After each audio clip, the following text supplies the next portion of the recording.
Gracias, Sergio. Muchas gracias por un segundo. Gracias por la presentación. Bueno, soy Branko Ivankovic. Bueno, ya algunos créditos se han dicho. Soy magíster PUC en Derecho Penal, profesor universitario, litigante, máster propio en Filosofía Jurídica y Política Contemporánea por la Carlos III de Madrid. Y bueno, unos casos más que se me están olvidando, ¿no? Bueno, agradecer por la invitación, como siempre, a Lex Academy, a todo el grupo, a Nilton, que creo que ya soy caserito de esta casa de estudios, y siempre es un gusto estar acá. Y bueno, agradecer nuevamente por la confianza y sobre todo participando en un evento formal como es siempre un congreso. Bueno, el día de mi disertación hoy va a ser justamente hablar un poco de lo que es la teoría de la imputación objetiva. Vamos a hablar un momento con algunos ejemplos y un modo un tanto didáctico qué entenderemos por imputación objetiva, a qué hace referencia justamente la teoría de la imputación objetiva y por qué es necesaria, por qué es importante dentro de la teoría del delito. Para iniciar rápidamente, comparto pantalla. Listo. Bueno, ese es el tema que trataremos hoy. Voy a estar haciendo para una mejor explicación, algunas rúbricas en las diapositivas para explicar mejor y entender sobre todo de qué estaremos hablando cuando mencionemos imputación objetiva. En primer lugar, el tema que nos trae ahora es un debate que no solamente ha sido propio del derecho penal. Para iniciar, primero hay que tomar en cuenta en qué consiste los tipos de responsabilidades que existen en el derecho.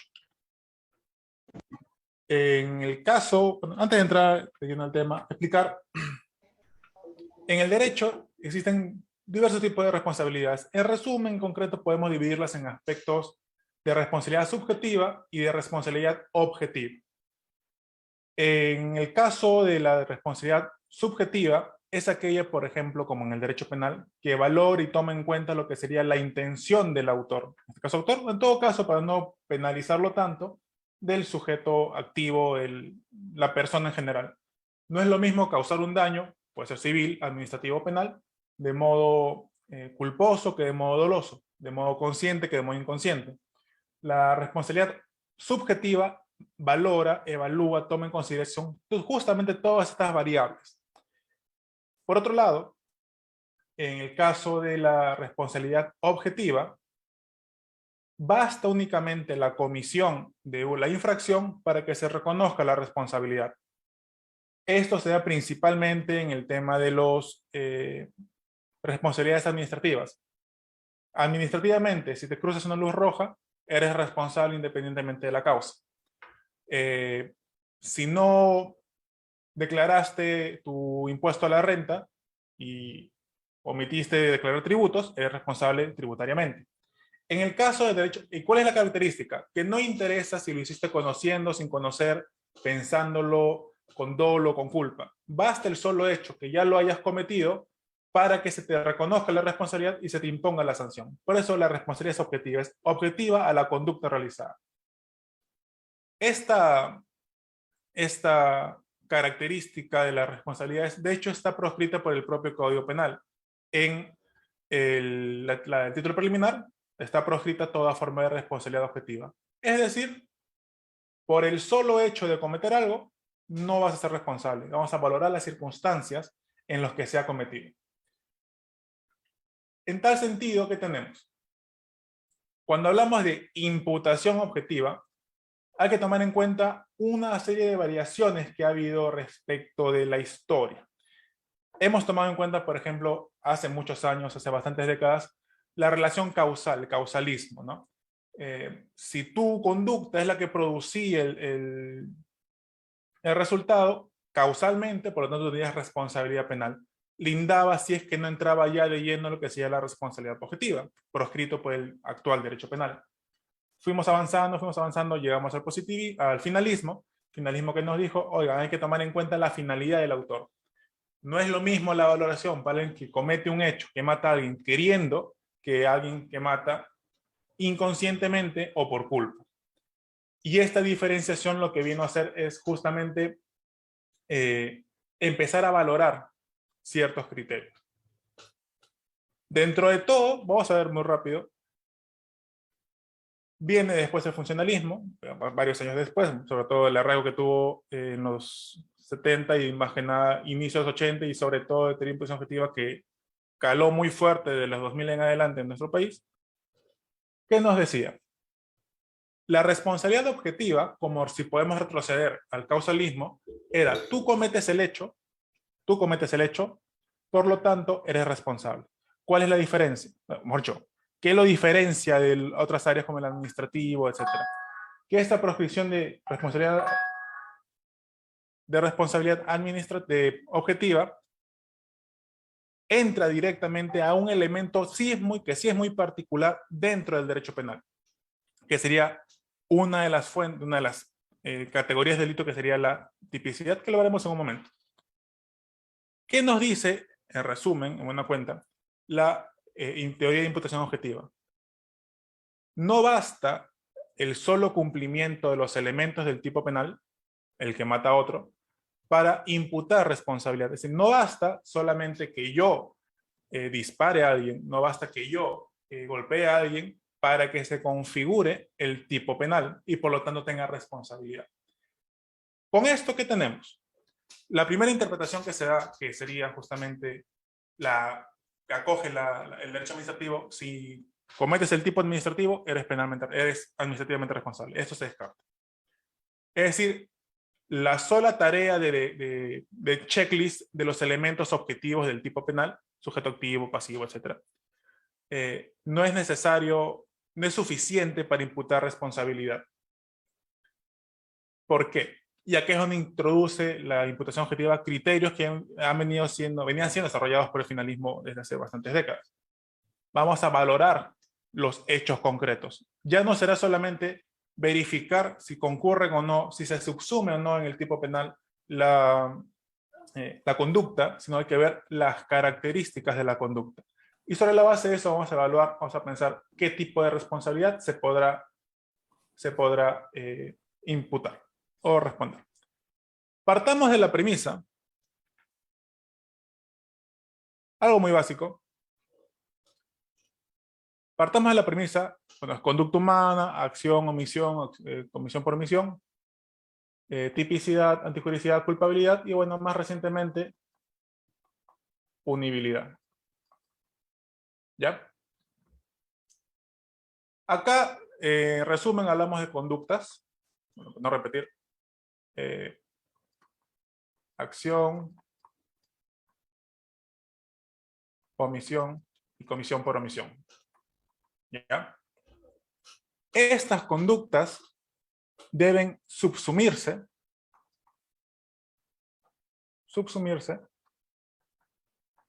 en la tipicidad. ¿Qué es la tipicidad? Justamente es lo que hace referencia a al principio de legalidad, ley previa, etc. ¿Qué nos dice? ¿Cuál es la finalidad de la tipicidad? Servir como un filtro adicional. De todas las conductas humanas, vamos a separar solamente aquellas que en principio tendrían relevancia para el derecho penal. Y acá tenemos, como sabemos, los elementos objetivos y los elementos subjetivos. Dolo, culpa y sus variantes, y acá verbo rector, sujeto activo, complemento, bien jurídico, etc. Mientras que en la responsabilidad administrativa, que es objetiva, basta el cumplimiento del tipo administrativo, es decir, que hayas transgredido la norma que prohíbe ir a más de 80 km/h, para que se te ponga responsabilidad, es decir, te quedas acá. Basta solamente esto para que administrativamente tengas ya responsabilidad. Esto cambia en derecho penal. ¿Por qué? Porque se incorpora elementos subjetivos. Y uno puede pensar, perfecto, entonces, si has cometido el hecho, pero lo has hecho sin dolo, no hace falta, no tienes ningún tipo de responsabilidad. Perfecto, puede ser. Pero eso trae colación muchos problemas, muchos conflictos, sobre todo aquellos referidos a cómo interpretamos la conducta y la subsunción. Por ejemplo, bueno, obviamente en antijuricidad vamos a valorar la vulneración del bien jurídico, la lesión o puesta en peligro, y si se corrobora este tipo de antijuricidad formal y material, vemos si concurren o no causas de justificación y inculpabilidades reprochabilidad o capacidad de responsabilidad penal. Bueno, es otro tema. Y punibilidad, necesidad de pena. Nos centraremos justamente en esta etapa. ¿Ya? Acá, ¿qué es lo que vamos a hacer en la imputación objetiva? Hay autores que consideran, oye, si estás valorando la tipicidad objetiva, la tipicidad tienes que hacerlo conjuntamente con los elementos objetivos y subjetivos. Otro que dice que no, primero verifica si se cumplen los elementos objetivos y luego verifica los elementos subjetivos. Eso por el momento y por el tiempo reducido no entraremos a detallar. Lo que vamos a ver ahora, lo que hay que intentar entender es que la imputación objetiva, la teoría de la imputación objetiva, analiza cómo es que debe implementarse, cómo es que debe imputarse los elementos objetivos. La imputación subjetiva es otro tema, otras teorías. Entonces, ¿qué vamos a hacer? Por poner un ejemplo, sin desarrollarlo todavía. Tenemos a Pedro, que está conduciendo su carro, en el marco de todas las reglas de tránsito, no está vulnerando ninguna regla de tránsito, está haciendo su conducción defensiva, está yendo tranquilo, y justo Lucía, que camina descuidada, cruza la pista y es atropellada por Juan. Creo que Juan y Lucía. Y Lucía muere. ¿Qué ocurre? Una interpretación causalista que nos diga, oye, la verdad es que causalmente la muerte se produjo por el atropello. ¿Quién conducía el coche? Juan, por lo tanto, él a nivel objetivo es responsable. ¿Esto qué implicaba? Entrar a valorar temas de subjetividad, dolo culpa, por ahí que existe, si sigues adelantando, invocar, por ejemplo, una causa de justificación para desterrar la antijuridicidad. Bueno, es un tema ya de las manifestaciones externas de las categorías del delito. Objetivamente, ¿qué podríamos decir? Juan, que conducía su carro, atropella a Lucía, sí, lamentablemente la ha matado. Es decir, que a nivel objetivo, estaría cumpliéndose el tipo penal. Sin embargo, si analizamos ciertas circunstancias especiales, ciertas características del hecho, que como habíamos dicho, vamos a valorar los elementos del tipo sobre la base de criterios normativos y cuál es la finalidad que busca la norma penal. ¿Qué tenemos? Si Lucía es la que ha cruzado imprudentemente, verbo rector, matar. Ya, verbo rector, matar. Si Lucía es la que ha cruzado imprudentemente y es Juan el que estaba cumpliendo todas las normas de tránsito, lo correcto es ilógico en estas circunstancias, con esa teoría de la imputación objetiva, la finalidad del derecho penal, de la norma, no es atacar a esta persona que está dentro del marco completo de la ley. Objetivamente debe haber algún indicio, alguna forma normativa de excluirle a esta persona responsabilidad, al menos, o mejor dicho, imputación a nivel objetivo. ¿Qué tenemos?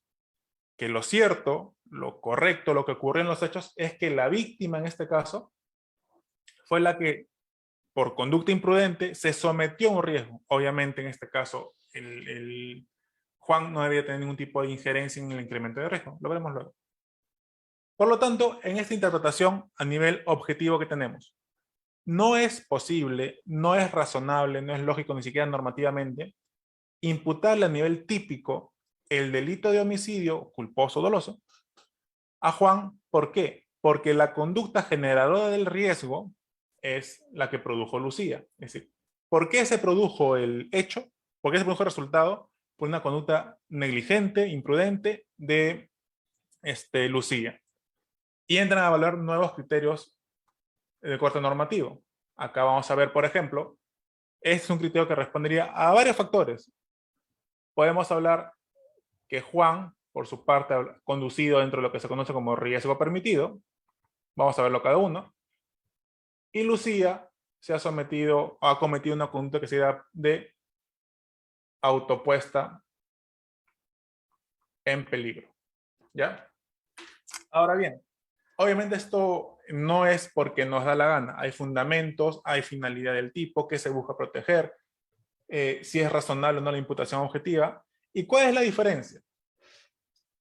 Que si descartamos, y reitero, independientemente de la posición que cada uno doctrinariamente siga, si descartamos el aspecto objetivo, ya no hace falta ni siquiera ver el aspecto subjetivo, porque uno de los elementos importantes de la tipicidad ya fue descartado. Por lo tanto, típicamente no hay delito. ¿Cuál es el fundamento de esto? Que lo que está restringiendo lo que está restringiendo el propio Código Penal es, vamos a restringir, lo que vamos a prohibir es la responsabilidad objetiva. ¿Cómo partimos de eso? Si objetivamente a nivel de tipicidad no es razonable ni es viable imputarle un resultado a una persona, por lo tanto, no tendría sentido continuar evaluando esta responsabilidad. O mejor dicho, no tendría sentido continuar evaluando responsabilidades porque, de lo contrario, estaríamos imponiéndole este tipo de responsabilidad. Así pues, con este marco, ¿qué tenemos? Que estos criterios, ojo, son criterios que tienen como base normativa, no son subjetividades de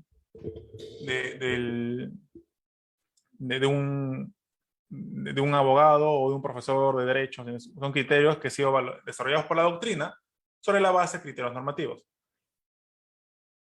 Entonces, tenemos que la teoría de la imputación objetiva es la que estudia, evalúa cómo vamos a imputar el aspecto objetivo del tipo penal. Para esto, obviamente, tenemos los criterios propios de verbo rector, sujeto activo, sujeto pasivo, bien jurídico protegido, etc. Pero además de esto, con respecto a la valoración de la conducta, hay que tomar en cuenta si este proceso de subsunción, si ese proceso valorativo puede ser subsumido o no dentro del tipo objetivo. Y para esto, tiene algunas categorías, algunos criterios, los cuales son riesgo permitido, principio de confianza, prohibición de regreso y autopuesta en peligro. Para verlo un poco rápido, porque vamos a tratar cada uno de estos. ¿Dónde está? Los perdí. Estamos.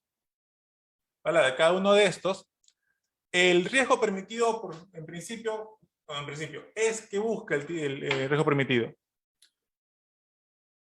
Que no podrá ser imputado un resultado a una persona que ha actuado, que ha conducido su conducta dentro del marco de lo socialmente permitido o de lo normativamente permitido.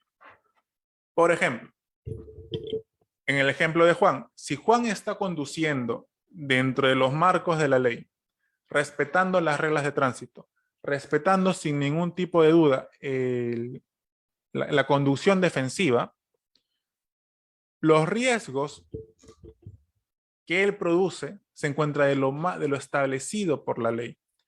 ¿Por qué? Porque el riesgo permitido, ¿qué nos dice? Vivimos en una sociedad de riesgos y estos riesgos deben ser aceptados para que se pueda garantizar el normal desarrollo de la sociedad. El solo hecho, por ejemplo, de que se conduzcan carros implica ya un riesgo de que se produzcan muertes, de atropellos o choques. ¿Ya? Entonces, lo que dice el Estado es, perfecto, esto es riesgoso, esto puede causar muertes. Sin embargo, si lo regulamos de cierta manera, podemos convivir con el riesgo dentro de lo permitido sin poner en peligro a las demás personas. Eso es lo que busca el riesgo permitido. No podrá ser imputado, no puede ser imputable un resultado de una persona siempre que haya actuado dentro del riesgo permitido. Por el contrario, si excede ese riesgo permitido, ahí sí podrás tener responsabilidad penal. Por su parte, la prohibición de regreso, ¿qué nos indica? Es otro criterio valorativo, pero normal, cotidiano, que de hecho tiene mucho cuestionamiento en ciertos aspectos específicos, ¿no? Pero bueno, en regla general, ¿qué nos dice? Que no habrá tipo objetivo, recuerden, como en el caso de acá, no se podrá imputar objetivamente, en este caso la muerte, cuando las conductas que han sido realizadas se han basado en criterios neutrales o estereotipados. Es decir, que sus conductas forman parte de lo comúnmente aceptado, de lo socialmente aceptado. Un rol de taxista, un rol de médico, un rol de bombero, etcétera, etcétera, etcétera. Por ejemplo, en el rol de taxista, si un taxista, vamos a verlo más adelante, si un taxista lleva a una persona, acompaña a una persona a un banco, le hace la carrera, la deja en el banco y después en el banco esta persona lo asalta, el taxista ha contribuido obviamente con el asalto al banco, con el tema de traslado, pero desde luego no ha excedido, no ha incumplido lo estereotipado que se espera de un taxista, que lleve a una persona de un punto A un punto B. El principio de confianza, ya, lo que hace referencia es que por las propias relaciones sociales, por las propias relaciones que tenemos entre personas, familia, trabajo, pareja, etcétera, resulta siempre necesario esperar o actuar bajo la creencia que la otra persona está conduciendo su conducta en el marco de lo legal. Por ejemplo, si un tema de universidad, por ejemplo, ustedes, si en algún momento su padre o su madre les da 20 soles para sacar copias, ustedes reciben el dinero y pasan a sus copias para la universidad. Ustedes no les cuestionan a sus padres de dónde sacaste el dinero, lo declaraste, cuál fue tu fuente de ingresos, hiciste un programa de cumplimiento para que te paguen, verificaste los antecedentes de tu acreedor o tu deudor, etcétera. No, no hay eso.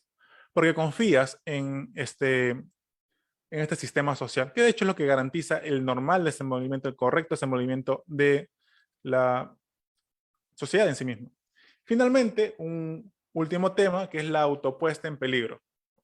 Nuevamente, como su nombre ya lo estaría indicando, no es posible imputar objetivamente a una persona un tipo penal cuando el resultado fue producido por actuar de la propia víctima.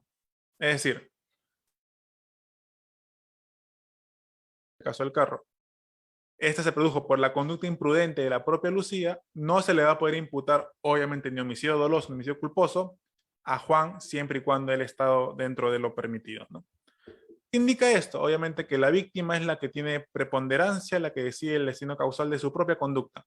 Y ese destino causal, por culpa o por dolo, es el que termina produciendo el resultado final, sea una muerte, unas lesiones, etc.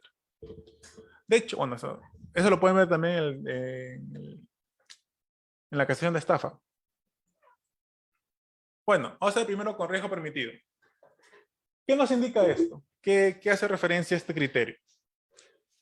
Cuando hablamos de riesgo permitido, hemos adelantado un poco, decimos que es necesario que la sociedad se vea sometida a ciertos riesgos, porque estos riesgos son los que permiten, facultan el normal desarrollo, el correcto desarrollo de la sociedad.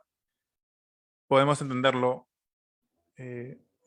temas más físicos como los carros, los coches, temas por ahí un poco más especializados como las tarjetas de crédito, las compras por internet, que te someten y te exponen a muchos riesgos, ¿ya? ¿Qué es lo que indica este criterio de imputación objetiva? Solamente podrá haber imputación a nivel objetivo cuando el autor excede lo permitido, en este caso, lo que regula su conducta. Retomo el caso del taxista.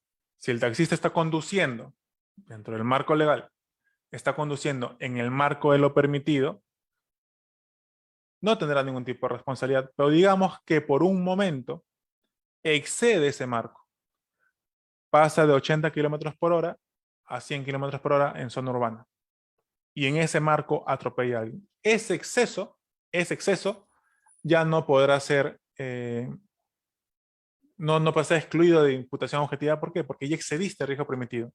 Por lo tanto, viceversa, si te mantienes dentro del marco propio de la conducta permitida, no tendrás ningún tipo de responsabilidad. Y sobre esto, oye, siempre que hablamos de conductas riesgosas, sobre esto, les adelanto un poco, hay obviamente debates, ¿no? Vamos al ejemplo más cotidiano, el de Juan, que está conduciendo, y Lucía, que va a cruzar imprudentemente. ¿Qué nos dice esto? Si estás yendo a 80 kilómetros por hora, estás ok. Si vas a 100, estás mal. Si atropellas acá, tienes responsabilidad a nivel objetivo, a nivel de tipo objetivo. Si estás acá, no se puede imputar el tipo objetivo. Correcto, claro, sin ningún problema. ¿Cuál es uno de los cuestionamientos que se realizan en este tipo de teorías? ¿Qué ocurriría si Juan está dentro del marco 100% permitido en todo aspecto, incluso en tema de conducción, y él se percata que ella, que Lucía, está a punto de cruzar de modo imprudente, y él se mantiene siempre y cruza, que dentro de los 80 kilómetros por hora, y muere? Acá hay un debate, ¿no? ¿Qué ocurre? Él nota esto y él, dentro del marco permitido, actúa dolosamente para producir la muerte. Hay un debate nuevo. Existe un criterio de dolo, que sería una valoración más probatoria, y un tema objetivo. A nivel objetivo, estaríamos tomando en consideración que has cumplido todo el riesgo, has estado dentro de los límites del riesgo permitido, por lo tanto no tendrías por qué tener responsabilidad a nivel objetivo. Pero vemos que a nivel subjetivo también estamos advirtiendo la existencia de un dolo. Es un debate interesante, para quien quiera hacer una tesis sobre ese tema. ¿Qué posición hay que tomar en cuenta? En este caso yo considero que incorpora, se debe hablar algo que haya sido desarrollado por la doctrina civil que se llama interés causalizado. Pero bueno, eso es otro tema. Vemos este caso de riesgo permitido. Un caso real. Juan, Pedro y Lucía, he cambiado los nombres, se juntaron a beber toda la noche grandes cantidades de alcohol. Esta última, Lucía, quedó dormida por su estado de embriaguez, siendo encontrada muerta por los dos a la mañana siguiente. Se determinó que la muerte se produjo por asfixia por vómitos. ¿Ya? ¿Por qué traigo este caso a colación? Porque dentro del marco de lo desarrollado en la resolución, hubo un debate, y en su tiempo hubo un debate, de si la conducta de beber tanto era un riesgo permitido, ¿no? Es decir, el hecho de beber tanto excluía o quitaba el deber de los otros dos, de Juan y Pedro. Pensé que era una pregunta de Maritza. ¿Qué dice la resolución? Este caso es, oiga, el hecho de que Juan y Pedro le dieran alcohol a Lucía en grandes cantidades excedía el riesgo permitido. Está permitido, en principio, que se le debe beber tanto a una persona. De hecho, y obviamente por producto de esto se generó todo un debate, que llegó incluso hasta la Corte Suprema, una nulidad, en el que se estaba debatiendo si era imputable a estas personas la exposición a riesgo, independientemente de la autopuesta en peligro de Lucía, la exposición a riesgo de una tercera persona por el alcohol. Ojo, acá no estábamos hablando de que recuerde o de que ponga el caso de violencia sexual, de maltratos y nada, simplemente fueron a tomar. ¿Qué dijo finalmente la Corte Suprema? Un criterio que yo también comparto. El hecho de beber tanto, en principio, no está prohibido, porque forma parte de la autodeterminación de la persona, y desde luego la muerte, en este caso que se produjo por vómitos, es imputable a la propia conducta de la víctima. Por lo tanto, ni Juan ni Pedro habrían producido un riesgo prohibido. Y regresando,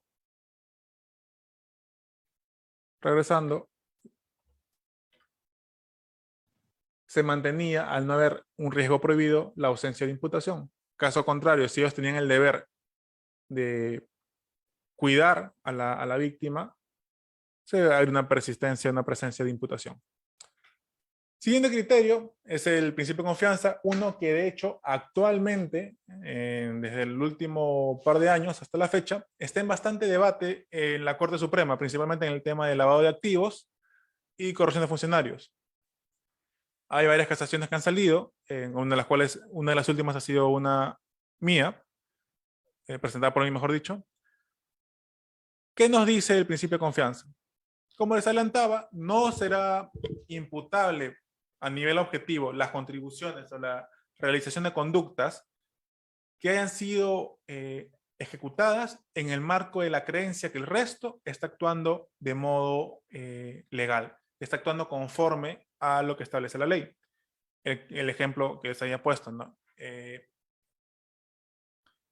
O el caso claro de clases que lo vamos a hacer en un momento. Ayudar a tu madre una mudanza, o que tu padre te dé 20 soles para tus copias, o que tu madre te dé 50 soles para tu pasaje. Eso no lo cuestiona, está dentro del marco de lo permitido. Ahora bien, desde luego esto no es tan simple, no es que basta el hecho de confiar y ya. Hay criterios, hay situaciones en los que esta confianza que puedes tener se empieza a quebrar. Por ejemplo, no podemos aducir principio de confianza cuando estamos frente a actividades ilícitas. Es decir, si yo advierto que una conducta es abiertamente ilícita, yo no voy a poder invocar principio de confianza. Por ejemplo, si yo estoy, en el caso de que mi padre está dándome 20 soles para mis copias de la universidad, si veo que mi padre, por ejemplo, gana 1000 soles mensuales y me empieza a dar 300, 400, 500 cada día, puedo empezar a dudar de que el origen no sería muy lícito, que digamos. Y desde luego, si estoy viendo que una persona está robando, no puedo, o sea, una persona que veo que está cogoteando a alguien y me dice, oye, ayúdame que me han quitado mi celular, muy difícilmente puedo advertir por el escenario concreto que no se trata de una actividad ilícita. El otro criterio se llama obligación de verificación, que se da principalmente en estructuras verticales, ¿no? Los superiores actúan sobre la base de confianza, el gerente o presidente empieza a delegar funciones en los estratos inferiores, estos a su vez en los siguientes, etcétera, etcétera. 1, 2, 3, 4. Por ejemplo, en este caso, el gerente tiene un deber de verificación, obviamente, de que los que están a su mando cumplan con lo que están realizando. Y obviamente, cuando estos subordinados le remiten lo requerido, le remiten el cumplimiento de sus funciones, sí el superior tiene un deber de verificar que lo hecho esté dentro de lo correcto. Acá, por ejemplo, ingresan a colación teorías como el interés propio de la administración pública, qué es lo que se protege, la ignorancia deliberada, criterios adicionales que ya son un poco más especializados. ¿Qué significa esto de la obligación de verificación? Si yo, superior jerárquico, confío en que el informe que me ha mandado mi subordinado está dentro del marco de la ley, pero no lo verifico, yo responderé si es que el no verificar ha hecho que ese documento haga referencia o contribuya a la realización de algo ilegal. Por eso se llama obligación de verificación. El superior que no verifica independientemente del principio de confianza será responsable si no ha cumplido con su deber de verificación. Por último, y con alguna diferencia, tenemos la posición de garante. Mientras que en estructuras jerarquizadas hablamos de obligación de verificación, en el caso de posiciones de garante vemos cuando una persona tiene una posición superior o privilegiada que le da un deber de actuar respecto a otro. Por ejemplo, el padre, o no, la madre con su hijo. La madre tiene un deber de garante de cuidar siempre a su hijo, verificar a su hijo, etc. Ya. Si cambiamos este escenario y ponemos, por ejemplo, un policía respecto de un ciudadano, el policía, en tanto garante, debe garantizar que el ciudadano no se vea expuesto a riesgos. Y esto, bueno, entra un poco en debate con el tema de la autopuesta en peligro. Pero bueno, si el oficial no puede indicar, yo pensé que ese ciudadano iba a actuar normal porque se le veía bien, no se le veía ningún tipo de ninguna intención delictiva, confiaba en él y a pesar de eso, el ciudadano roba un banco. En este caso, la posición de garante del policía respecto de la sociedad y obviamente en específico con el banco, no puede eximirse por el tema de solo principio de confianza. Tienen que decir, oye, ¿qué hechos concretos tú tuviste en la base de tu posición de garante para considerar que podría persistir la confianza? De hecho, la posición de garante en algunos casos podría excluir la invocación del principio de confianza para desterrar la imputación. Bueno, obviamente la contraparte es si cuando no habrá imputación objetiva, cuando actúas conforme a derecho, cuando no tienes deber de verificación y desde luego no tienes posición de garante. Es básicamente la contraparte de lo que hemos visto. Luego de ello, bueno, caso de ayuda de mudanza, ¿no? Juan ayuda a su madre Lucía con su mudanza, luego de ello se entera que varios de sus bienes, derrotó mal, se entera que varios de los bienes que le ayudó a cargar fueron objeto de delito de hurto cometido por esta. Si al momento de la mudanza, tú ves que está dentro de lo legal, dentro de lo cotidiano, lo normal, no tienes por qué desconfiar de tu madre. Saca su cama, saca sus cosas, sus vestidos, sus veladores, le ayudas con todo lo que se ayuda en una mudanza. Sin embargo, digamos que en este caso, cambiamos un poco, ¿no? Ahí podríamos, en el ejemplo hasta ahorita, podemos decir, perfecto, hay principio de confianza, era su madre, él contribuyó, él no tenía cómo pensar, cómo advertir que eso podía ser objeto de hurto. No sabíamos. Pero digamos que por el contrario, en la plena mudanza, estamos viendo que la madre empieza a sacar 5 PlayStation 5, no sé, 4 sillas gamer, computadoras gamer, o sea, cosas que no son parte de su día normal, que no son parte de su cotidianidad. Salvo que tu madre se dedique a negocios de videojuegos, muy difícilmente tú puedes considerar que es razonable que lo tenga. ¿Qué tendríamos acá? Que hay ciertos criterios, por ejemplo, que nos pueden decir, estamos frente a una actividad ilícita, porque es imposible que mi madre tenga eso, porque no se dedique a esos temas. Entonces, ¿qué tenemos en resumen? Siempre que estemos dentro de lo normal, cotidiano, lo expectativo, lo que es parte de nuestro día a día, podríamos invocar principio de confianza.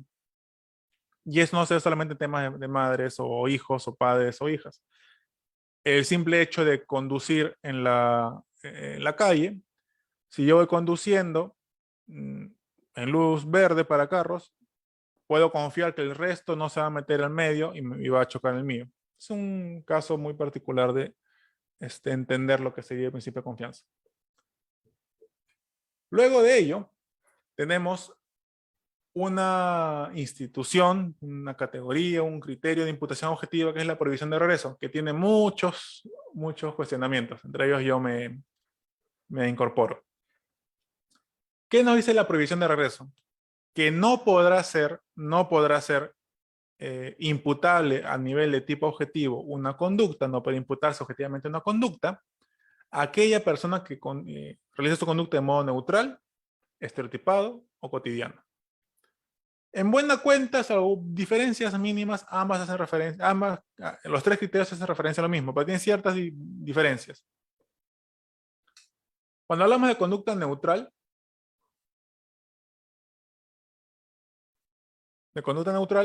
hablamos de conductas que por su naturaleza, por su característica, no producen un riesgo en sí mismo. Estereotipadas son conductas que todos sabemos o conocemos como normales o comunes en la sociedad. Cotidianas son aquellas que advertimos, vemos, desarrollamos y percibimos en la sociedad misma. Por ejemplo, una conducta neutral, y puede compartirse en ambos casos, sería conducir un carro, una conducta neutral, o servicio de taxi, servicio de bombero. Estereotipada, el médico siempre tiene que actuar de esta manera. El oficial tiene que cumplir ciertos requisitos. Acá en estereotipadas, si bien hay ideas generales, sí parten de acuerdo a la característica de la... Bueno, no me gusta usar la teoría de rol, pero para explicarlo mejor, de acuerdo al rol que está ejerciendo una persona en determinado momento. Y las cotidianas son las que vemos a menudo. Tomar un carro, una combi, un taxi, comprar ropa, etcétera, etcétera, etcétera. Esas cotidianas, de cotidianidad. Ambas hacen referencia casi a lo mismo, pero ciertas diferencias mínimas. Que no hay, desde mi punto de vista, mayor cuestionamiento que hacerles. En este caso, por ejemplo, no sé qué ejemplo les puse, ya. Un ejemplo. El ejemplo claro, vamos a explicar primero el tema del taxista y vemos el tema del mozo.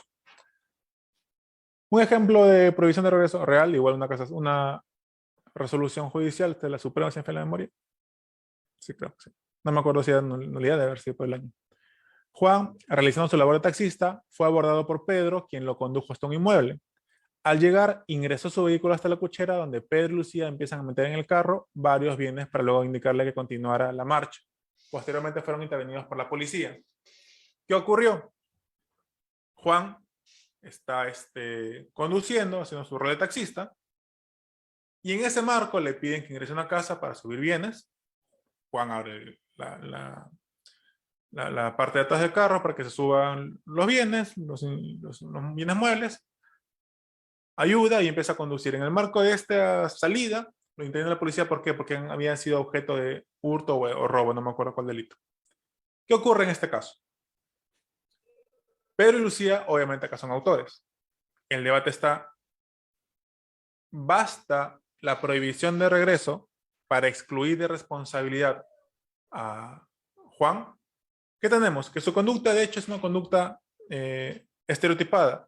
Es normal, es común, es correcto, hasta cotidiano, por decirlo de un modo, que un taxista ofrezca su carro para mover cosas de una casa a otra, sí, sin ningún problema. Entonces, a nivel objetivo, desde luego, no había cómo prever, Juan no tenía cómo advertir la concurrencia, por ejemplo, de un hecho concreto que le haga entender que su conducta está fuera de lo común, está fuera de lo cotidiano, o que ya no está dentro del marco propio de su deber de taxista. Por este motivo, es una conducta completamente real, completamente cotidiana, común, no ha salido dentro de lo estereotipado, por lo tanto, estamos dentro de un rol común y corriente de taxista. No hay por qué imputarle objetivamente la responsabilidad a Juan. Y por este motivo se le absuelve, ¿no? Ahora bien, en este caso, hay un debate que es el tema del mozo. Digamos que hay un mozo que sirve un plato o un comensal. Si el plato, el comensal lo come y muere. ¿Por qué? Porque estaba envenenado. Una de las plantas, una de las especias era veneno. Ahí, obviamente, la conducta de mozo de Juan está completamente estereotipada, no está fuera del marco de lo que se espera de un mozo. Por lo tanto, independientemente de la responsabilidad que tenga el chef, él no tendrá ningún tipo de responsabilidad por la muerte de Pedro. Pero cambiamos un poco el esquema. Digamos que Juan es un estudiante, un muy buen estudiante de biología y además tiene ciertas especializaciones en química. Y él al ojo advierte que en el plato, una de las especias tiene una sustancia que es mortal. En este caso, en el segundo ejemplo, sabiendo eso, se lo sirve a Pedro. Pedro lo come y muere. El debate acá, ¿cuál es?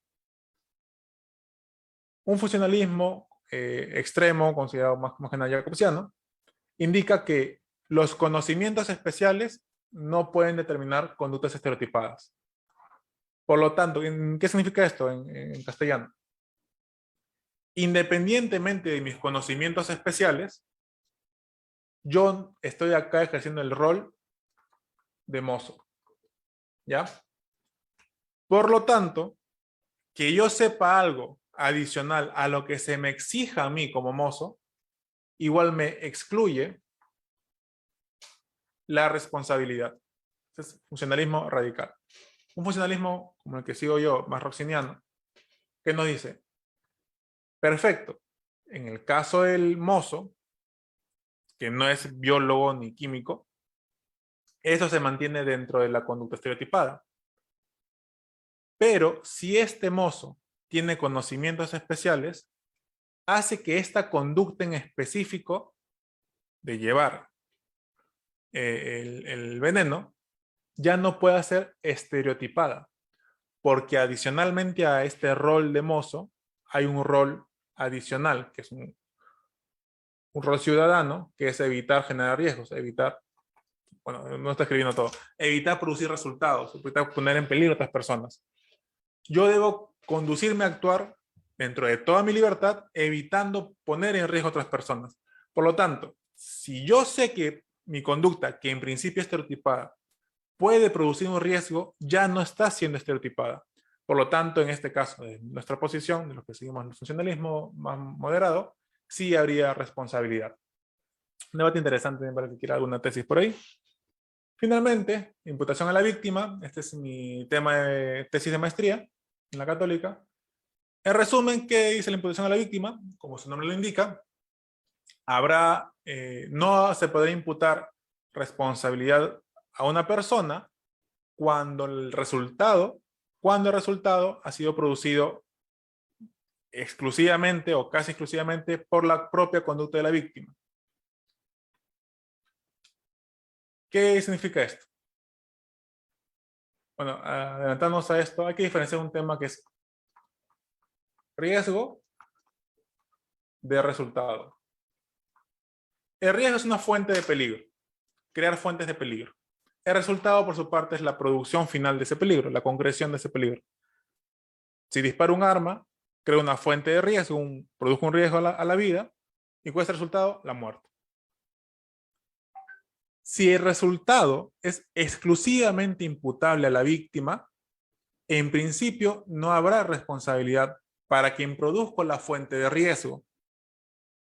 Si yo estoy conduciendo fuente de riesgo dentro del marco permitido y la víctima es la que se cruza, este resultado muerte no será imputable a mi persona que estoy conduciendo, porque si bien yo creé una fuente de riesgo, el resultado no me es imputable a mí. Es la regla general. Sin embargo, esta regla general tiene ciertas excepciones que mantienen la imputación. Por ejemplo, si yo tengo una posición de garante sobre el riesgo, es decir, yo tengo un deber de garante sobre el riesgo, yo debo verificar que ese riesgo no produzca ningún resultado. Si no lo verifico o no lo preveo, independientemente de la responsabilidad de la víctima, yo tendré responsabilidad también. Es decir, a pesar de la imputación o la autopuesta en peligro de la víctima, yo tendré también responsabilidad. El otro punto, que es un debate adicional, que es la obligación de soportar el riesgo. Por ejemplo, un bombero tiene un bombero, un policía en general, un salvavidas, toda persona encargada de actividades de salvamento, tiene el deber de soportar ciertos niveles de riesgo, justamente para evitar que se produzcan resultados en las víctimas. Si una víctima se somete, produce un resultado aprovechando el no cuidado de esta persona obligada a soportar el riesgo, esta persona será responsable. Ojo, y es un tema de dolo culpas, otro tema, otro debate interesante. En resumen, si un policía, un bombero o un salvavidas no se somete a sí mismo al riesgo para evitar el resultado, él también tendrá responsabilidad por la muerte. Un ejemplo bien claro. El salvavidas que le da miedo meterse al agua para salvar a alguien que se está ahogando, tendrá responsabilidad por la muerte del nadador. Finalmente, riesgo y resultado no pueden ser imputables a su creador. ¿Qué significa esto? El autor solamente puede producir riesgo. No puede producir riesgo y resultado. Porque si lo hace, tendrá él responsabilidad. Justamente por un tema de lógica. Si el resultado es imputable al autor, no habrá autopuesta en peligro o imputación a la víctima. En concreto. Entonces, ¿cuándo sí habrá ausencia de imputación? Cuando la actuación es propia de la víctima. O sea, cuando la propia víctima produce resultado o incluso participa en el incremento de riesgo. Cuando tu conducta no incrementa el riesgo permitido, el caso del chofer, si estoy conduciendo en el marco de mi rol de taxista, de lo establecido normativamente, no estoy incrementando un riesgo y por lo tanto ese riesgo creado no podrá ser utilizado para imputarme responsabilidad. El resultado será, por lo tanto, imputable única y exclusivamente a la víctima. Y obviamente, por descarte, si no hay ningún deber de garante, yo produzco una fuente de riesgo y esta fuente de riesgo es aprovechada por la víctima para producir ella misma el resultado, no tendrá ningún tipo de responsabilidad. Un ejemplo real, el caso autosurfista, un grupo de jóvenes realizaba una acción considerada deportiva para ellos, de pararse en un vehículo en un movimiento a 70-80 km por hora. Mientras realizaban esta actividad, uno de los jóvenes resulta lesionado de gravedad al caer. El Tribunal Superior de Düsseldorf condenó al conductor del vehículo por la muerte del joven. ¿Qué ocurre? Es un caso interesante. ¿Qué consiste? Está el chofer y acá está surfeando. Hay un debate muy interesante, justamente ese es uno de los temas que traté en mi tesis. Este hecho, el hecho de que el de arriba se autoexponga al peligro, exime de responsabilidad al autor, al conductor. Hay quienes que decían que sí, porque si él mismo de modo voluntario se está exponiendo el riesgo, no tiene por qué imputarse al autor este resultado.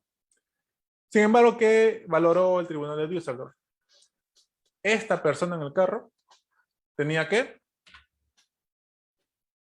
Posición de garante. Por lo tanto, por su posición de garante, él debía reducir este riesgo.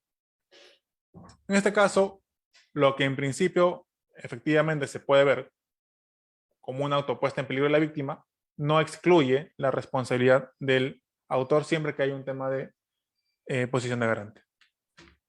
Y bueno, chicos, eso sería todo por mi parte. Si hay alguna duda o consulta, con todo gusto.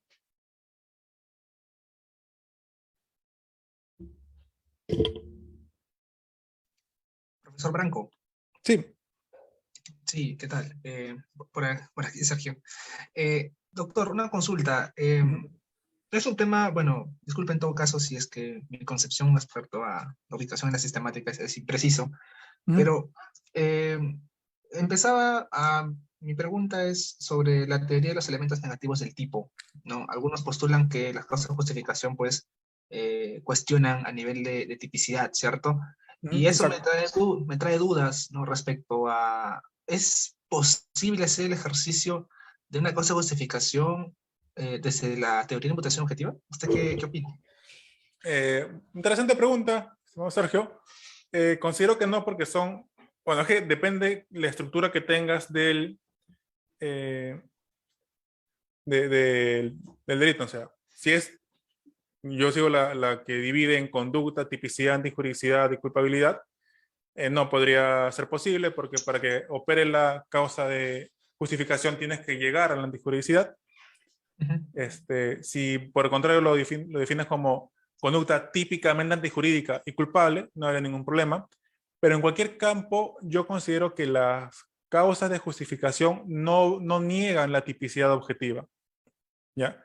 Lo que dicen es, si esta conducta típicamente antijurídica está amparada por la ley, deja de ser justamente antijurídica, una legítima defensa, un estado de necesidad. Por lo tanto, dicen es elementos negativos del tipo. Es como una especie, bueno, es un tema yacosiano de persona y no persona. No es que niegue la calidad de persona, sino que está dando un estilo negativo de la interpretación. En este caso, yo considero que a nivel de imputación objetiva no cuadra, porque tiene otra finalidad. No ataca en sí mismo la imputación objetiva, sino niega la existencia de la conducta de la tipicidad antijurídica, por decirlo de un modo. Ok, sí, doctor, muchas gracias por su respuesta. Por aquí tenemos una pregunta de Will. Sí, Sí, Ok. sí, sí. Muchas gracias. Doctor, buenas sí, noches. bueno, Will. Se me escucha bien, ¿verdad? ¿No se me escucha Perfecto, entrecortado? Ya. perfecto. Justamente, quería justamente preguntar si podría precisarnos desde su punto de vista este caso que se ventiló hace meses en tiempos de pandemia, el caso del Resto Bar Thomas, No, sí. donde se produjo la muerte de varios jóvenes al tratar de huir justamente de este Resto Bar, pero con la intervención masiva de policías provocó de que la salida se obstruya, que es única salida en realidad, entrada y salida del lugar, se obstruyó, se cerró por parte de los efectivos policiales, y lo que provocó de que ante tratar de eludirlos, las personas, los jóvenes, se aglomeraron y causó la asfixia de estos jóvenes, los que se encontraban, claro, más próximos a la puerta.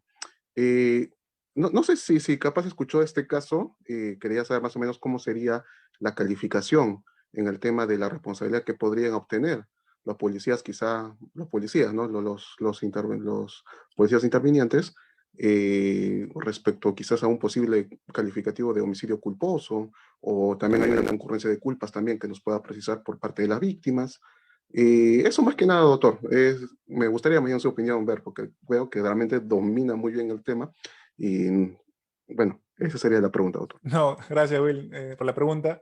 De hecho, te comento, o sea, por un tema de tiempos, yo con Lex Academy incluso di una charla específica del caso Restobar, Tomás Restobar, y tengo una opinión publicada desarrollando el caso en la ley. Analizo todos los aspectos de ese caso, o sea, sí conozco más o menos el caso. En ese caso, o sea, hay varias variables que han cambiado, o sea, en el ejemplo que pones. En principio, la policía no obstruyó la salida. ¿Qué ocurrió? Por decirlo de un modo, lo correcto es que cualquier local comercial, acá está la calle, la pared, que la puerta se abra para afuera, para la calle. ¿Qué pasó en el Restobar? Los administradores hacían que se abra para adentro. Acá está la calle. Si abres para adentro y hay mucha gente, no vas a poder abrirla porque hay presión. ¿Qué ocurrió en Restobar? Y son varias variables, ¿ya? Varias variables. La policía empieza, la gente que estaba dentro de la discoteca, las forma en la escalera. Hay un oficial encargado de abrir la puerta. La puerta, recuerda, se abre para adentro, no para la calle.